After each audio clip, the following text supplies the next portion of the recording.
présente pour les personnes aînées de la capitale nationale, l'Association québécoise de défense des droits des personnes retraitées et pré-retraitées, AQDR, section Québec, est fière de vous présenter Aînés, on vous écoute.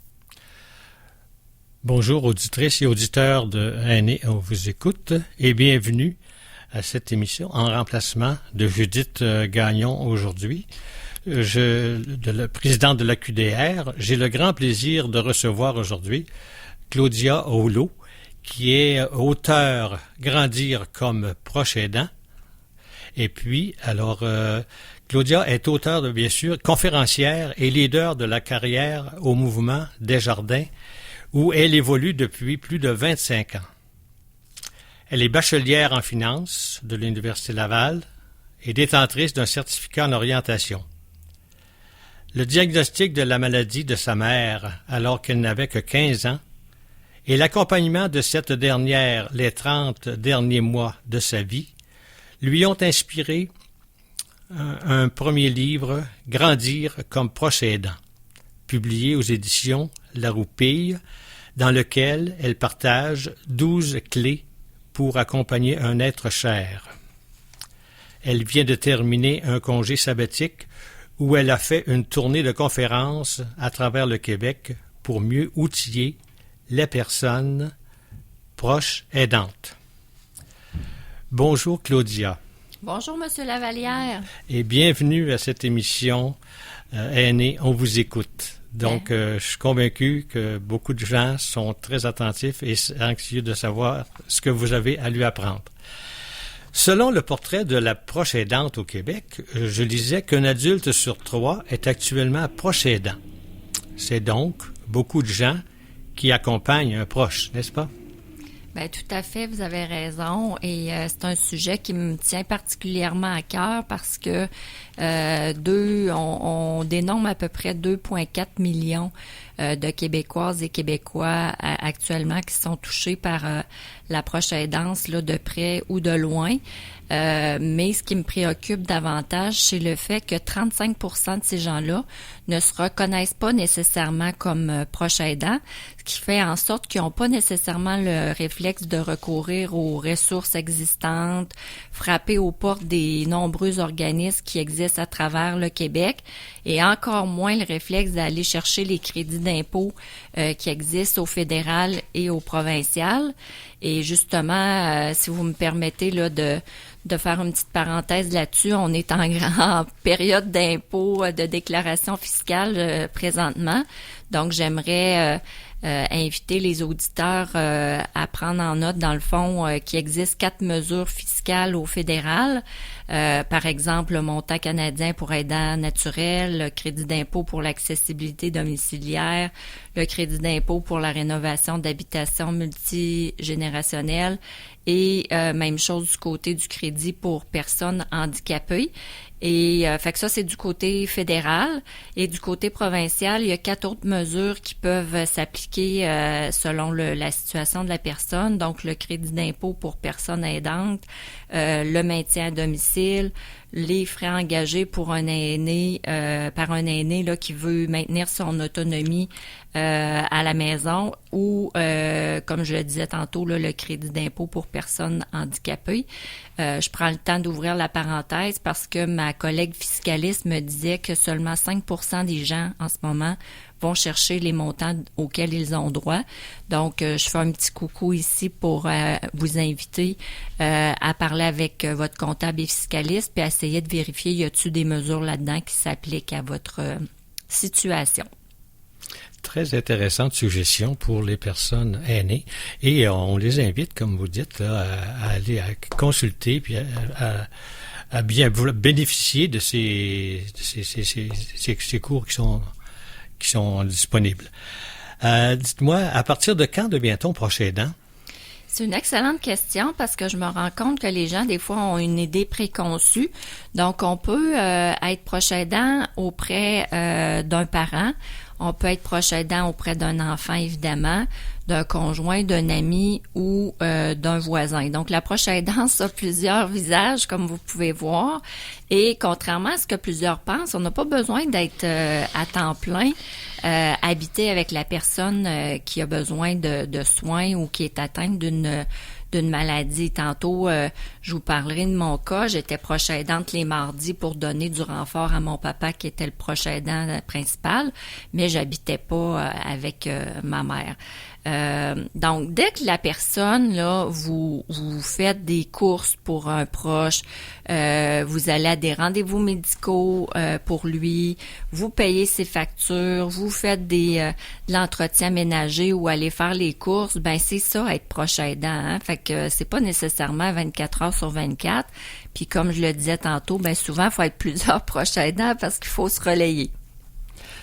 En fait, vous faites plusieurs conférences pour informer les personnes de ce qui doit être fait, ce qui peut être fait et faire part de votre expérience. Pendant votre tournée de conférences à travers le Québec, vous avez rencontré plusieurs proches aidants. Quelles sont vos observations retenues? Ben, dans la dernière année, ce qui m'a beaucoup frappé, c'est de rencontrer des personnes proches aidantes vraiment épuisées. Des fois plus mal en point, c'est pas drôle à dire là, mais parfois plus mal en point que la personne malade qui les accompagne, parce qu'il faut se le dire, être proche aidant, c'est pas un chapeau qu'on porte une journée, hein. Dans le cas de ma mère, elle a été 30 ans malade, donc des fois ça s'échelonne le rôle sur des semaines, des mois et même des années. Puis malheureusement, mon constat, c'est que les gens attendent beaucoup trop tard pour demander de l'aide. Donc souvent, on les ramasse à la petite cuillère puis sont au bout du rouleau quand vient le temps d'intervenir. Donc, mon message du commanditaire, c'est vraiment d'aller chercher de l'aide plus tôt que tard, puis pas penser qu'on peut tout faire comme proche aidant parce que on peut venir épuiser mentalement, mais aussi physiquement et psychologiquement. En fait, quelqu'un qui aide un enfant ou un adolescent, il peut être considéré comme proche aidant aussi, si je comprends bien. Tout à fait. Un parent qui a un enfant atteint d'une déficience mentale, d'un handicap quelconque, ben il est proche aidant pour la vie, hein, faut se le dire. Fait que c'est pour ça que c'est un rôle qu'il faut. Il y a encore beaucoup d'éducation à faire dans la société pour reconnaître le rôle, puis justement, ben s'assurer que ces gens-là ont les ressources disponibles. Et l'aidance n'est pas nécessairement de grand format, c'est-à-dire ça peut être léger. Oui. On peut simplement, à partir du moment où on a une attention pour quelqu'un, on devient... C'est quelques heures par semaine, hein. Tu sais, des fois, on jase avec la personne, puis elle dit non, moi je suis pas proche aidante, mais là finalement, en jasant avec elle, on se rend compte que finalement, c'est 4-5 heures par semaine qu'elle prend à aller visiter, à aller amener des denrées, d'aller à des rendez-vous médicaux. Fait que là, finalement, là, quand je jase avec ces gens-là, ils me disent finalement, Claudia, je comprends que je suis proche aidant. Ben oui, la réponse c'est oui.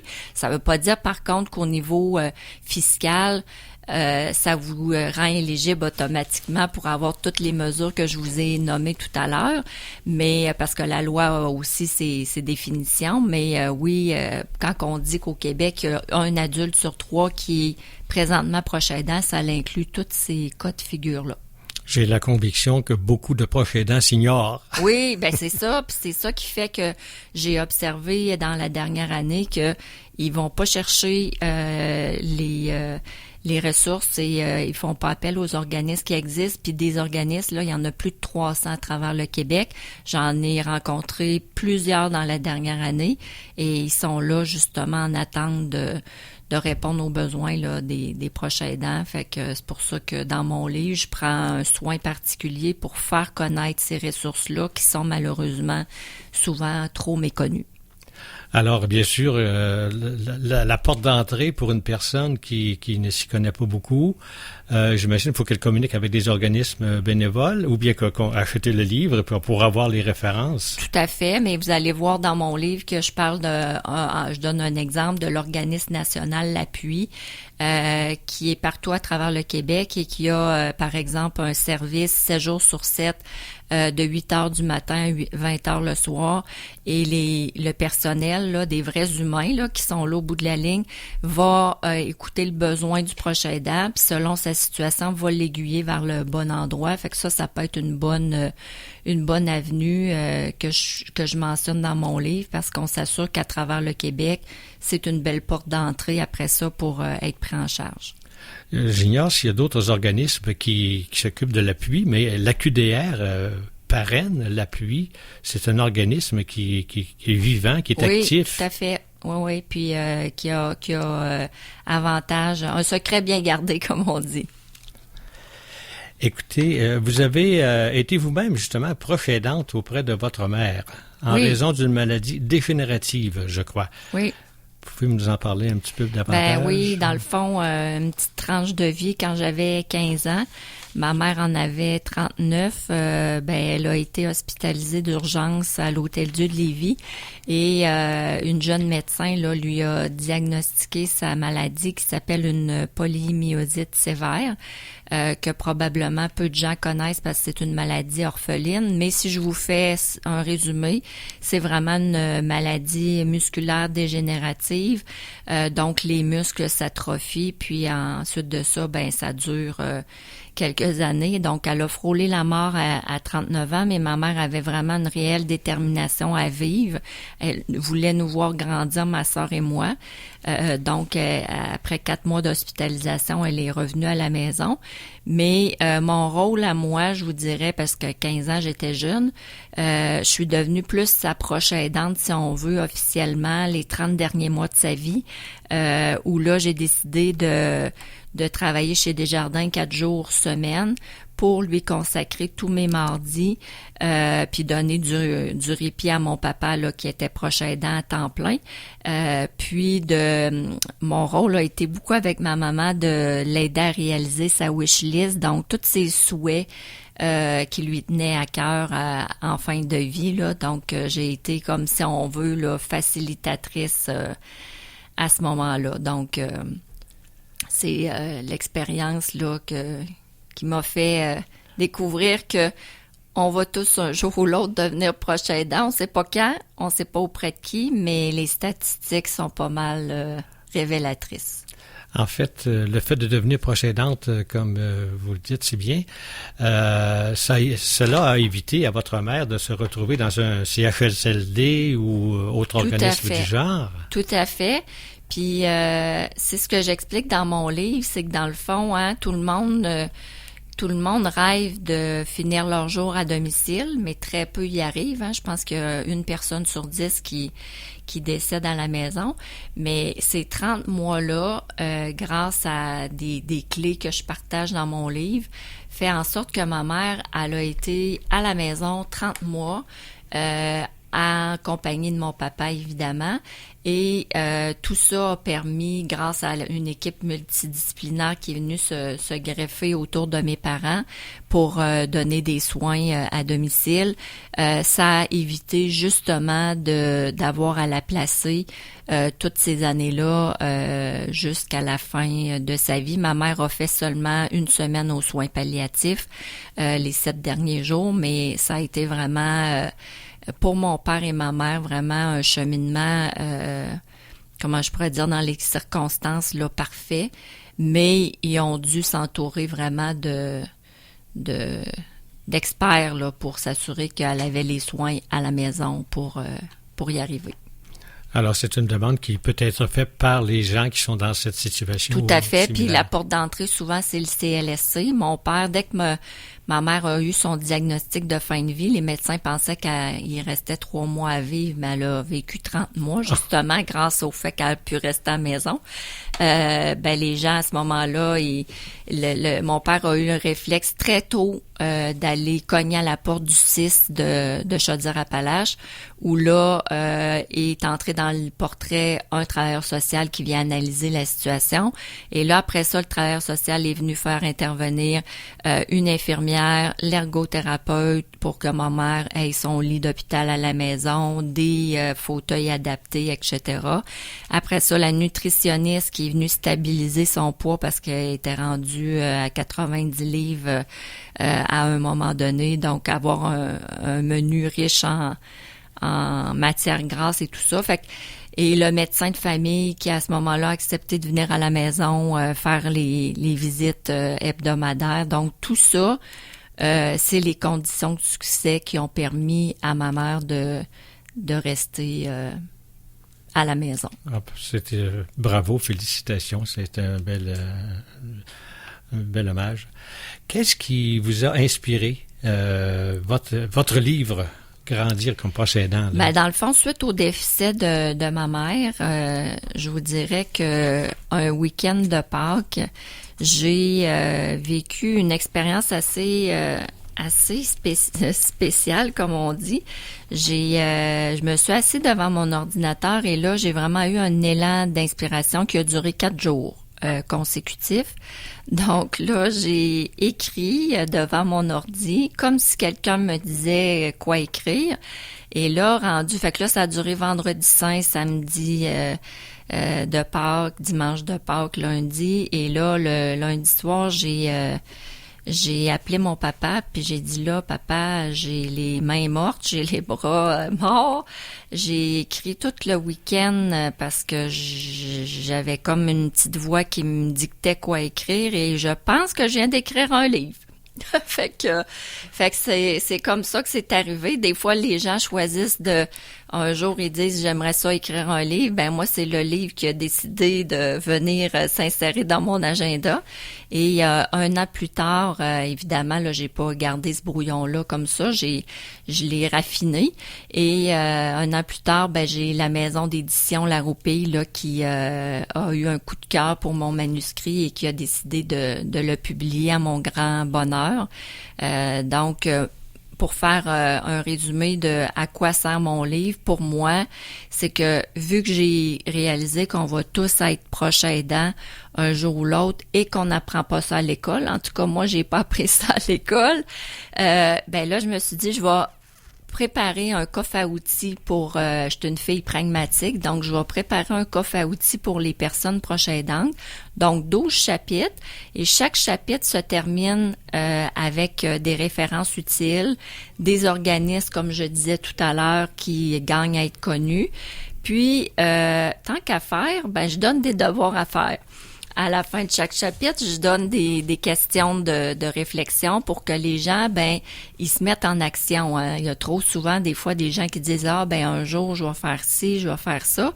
Mais là, j'ai laissé un espace dans le livre à chaque fin de chapitre pour que les lecteurs puissent prendre des notes, puis après ça mettre sur papier les idées qui leur viennent en tête, puis ensuite de ça, ben qu'ils puissent passer à l'action. Donc, c'est vraiment comme un guide de référence que les gens vont utiliser au moment où c'est pertinent dans leur vie, puis qu'on y retourne, aux besoins. Et pour moi, ben c'était aussi une façon de redonner des sous aux organismes en proche aidance. Donc, une partie des surplus générés par la vente du livre, à ce moment-là, ben je les remets à des organismes, là, par exemple le monastère des Augustines, qui a été une découverte pour moi en proche aidance, le mouvement Albatros qui a fait toute la différence dans ma vie aussi. Donc, je fais un donner au suivant, si on veut, pour que ces organismes-là aussi puissent avoir un coup de pouce financier. Pour l'avoir lu, écoutez, il est très intéressant à lire. Et puis, oui, j'ai constaté qu'il y avait beaucoup de références utiles pour donner suite à des demandes ou à des besoins quelconques, etc. Écoutez, mais dans ce livre-là, là, vous parlez de aborder 12 clés, en fait. Oui. Pouvez-vous m'en parler un peu de C'est 2 ça, ou 3? 12 clés parce qu'il y a 12 chapitres. Je vous donne le premier exemple qui est de savoir s'entourer, qui est une des clés importantes sur lesquelles je mise. Donc ça, je vous en ai parlé tout à l'heure. Donc de pas rester seul comme proche aidant, mais d'aller chercher les ressources autour plus tôt que tard. Une autre clé dont je parle beaucoup dans le livre, c'est de s'accorder du répit, parce que si mon père est encore vivant aujourd'hui, puis il pète le feu à 77 ans, ben je peux vous dire que c'est parce qu'il s'est accordé des moments de répit, parce qu'il y a des bouts où j'étais plus inquiète de sa santé mentale à lui que la situation de ma mère. Donc, mon père a eu la brillante idée de recourir à la coopérative de services à domicile dans notre région.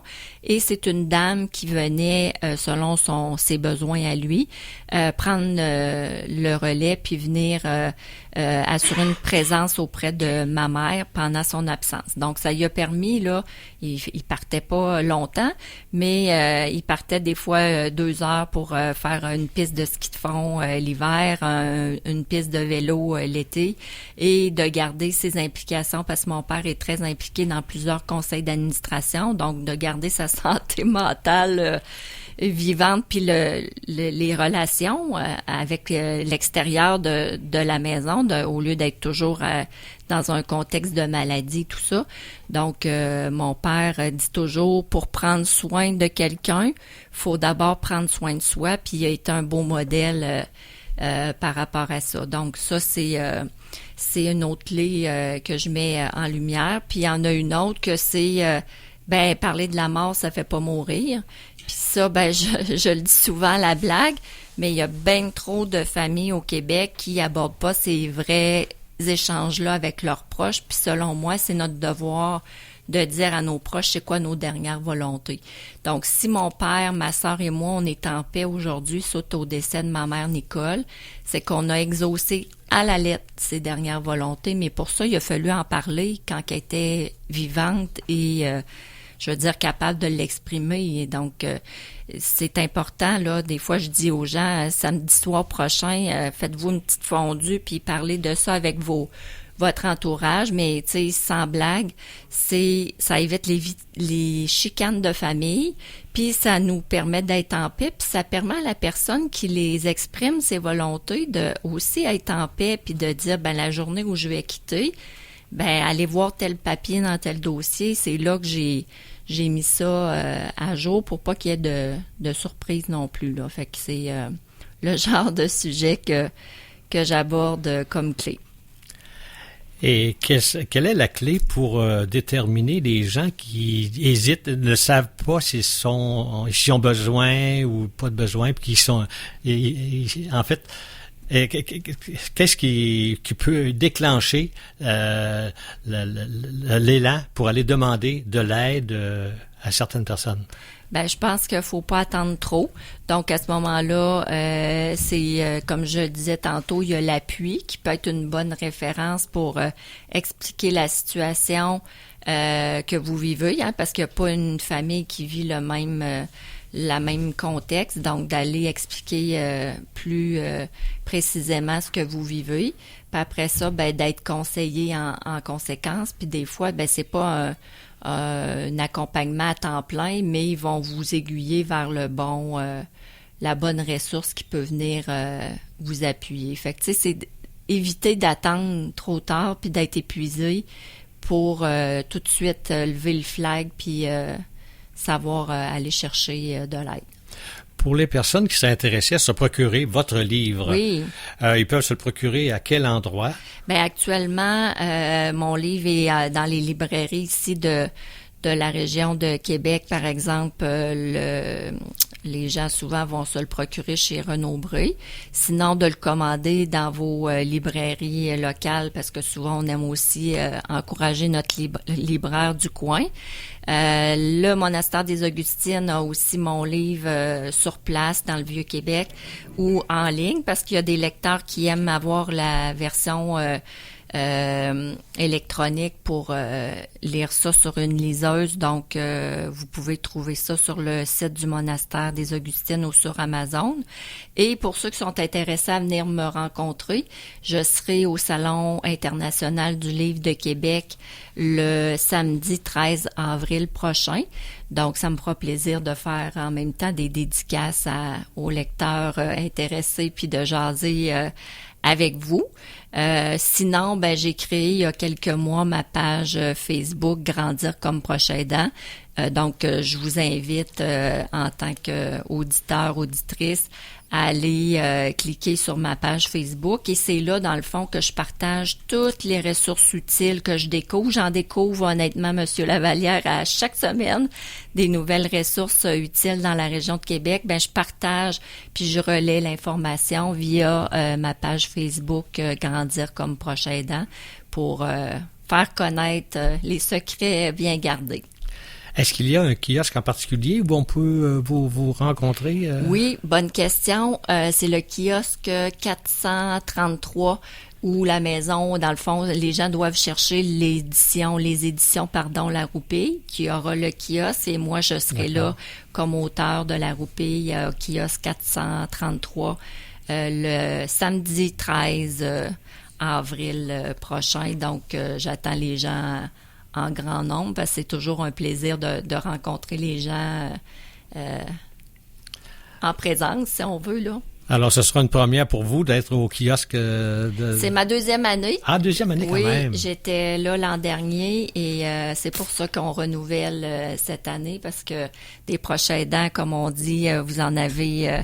On voit qu'il y en a plusieurs, donc c'est pour ça que cette année, je renouvelle cette belle expérience-là d'aller à la rencontre de mes lecteurs.